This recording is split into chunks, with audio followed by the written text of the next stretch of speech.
Hi everyone, it's Elle here. Just want to film a quick video that I promised a couple of weeks ago, finishing off my planner setup. We've already talked about the dashboard and how the dailies work for me.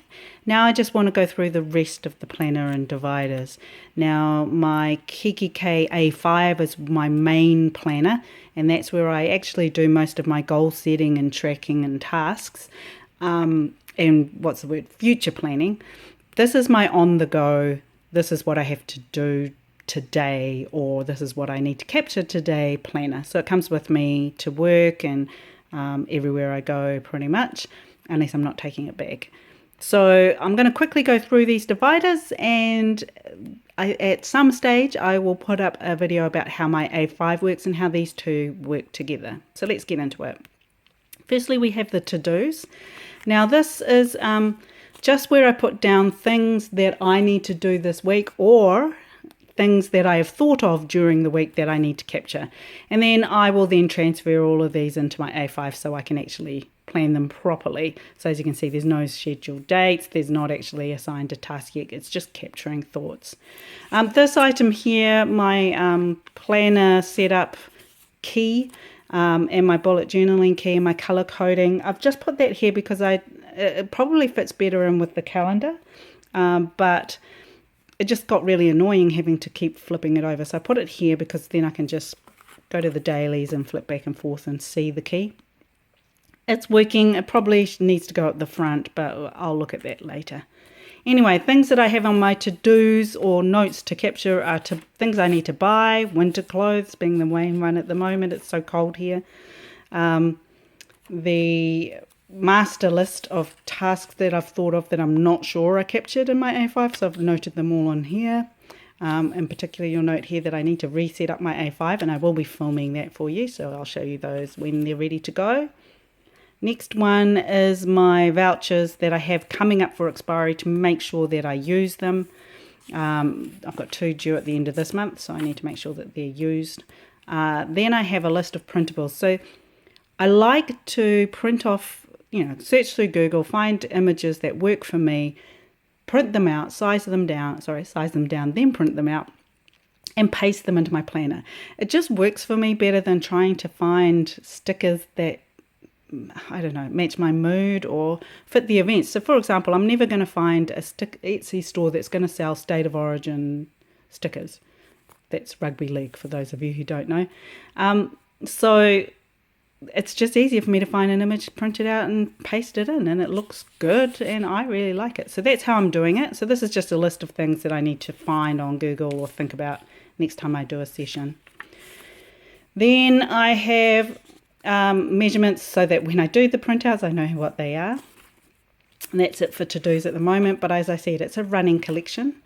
The next lot is meetings. Now I have 2 meetings with myself every week. One on Sundays when I have the house to myself and I just do lots of planning stuff and cleaning stuff and get stuff done, including transferring everything onto my A5.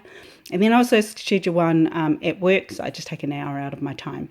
And what I do is I just capture thoughts and notes of things while I'm listening to things like podcasts or reading blogs, ideas that I can turn into goals or tasks and actionable tasks, and then I just schedule them into my planner. Works really well for me. So an example is the minimalists. They taught me how to do the just one thing. You do one thing and that helps you make your day a success. So yeah, this is where I capture all those and I put them into action and tasks and transfer them to my planners every week. It works really well for me. The next section is my routines, and this is at the moment just cleaning. As you can see, I haven't scheduled the cleaning for next week, but the zone is the kitchen, and so I will put in tasks for every day using this is the Kikki-K weekly ones, and yeah, it works for me. Because the only other things I put in here are things that might prevent me from doing those tasks. So I'm going out on Friday, for example, to an event. Excuse me, frog in my throat. And yeah, so I won't be able to do any cleaning, not that I generally do on Fridays anyway, but I will fill that in. And then just at the back is just a list of what those tasks are, so that I make sure I capture them all, well, at least the ones that need doing, and put them in there sometime during the week. Next section is my wish lists. Now this is empty, well, pretty empty at the moment, and that's because I've just transferred most of it over to my A5. But you know, it's just during the week I will think of things that I want to add to my wish lists, different categories. So for example, I've got a planner wish list now, stationery, which includes stationery and any planner related items. There's a few ticks on it. Yes, I've been shopping again. But yeah, so I'm just capturing what they are here and then writing them down, and then I'll transfer them into my A5 at the end of the week. It works really well. And then the second to last section is my expenses.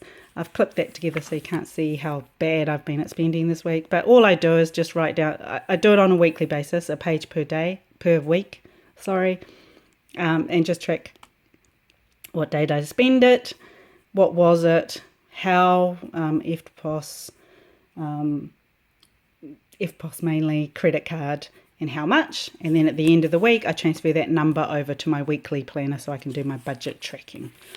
This is my really, really over generous budget I gave myself for a week. And oh my God, I have not met it once. It's terrible. So I need to, but I've identified where my weaknesses are and what I need to do about it. So that's something that we're putting into the goals for June. So we'll see.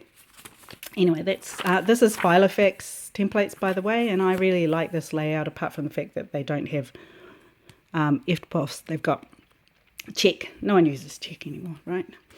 And the last section is just stickers. These are mostly Kikki-K. In fact, they're all Kikki-K, I think. And then I have a few at the back here that I can use, and this is just small itty-bitty ones that I use for this planner only.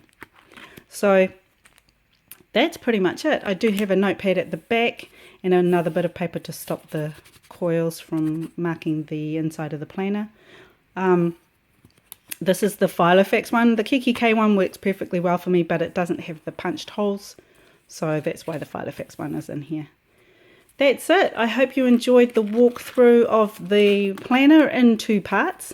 I will be back with more videos on my other planners, and I've got lots now, and what I use them for and how they all work together. I've mentioned that this one and my A5 work in tandem.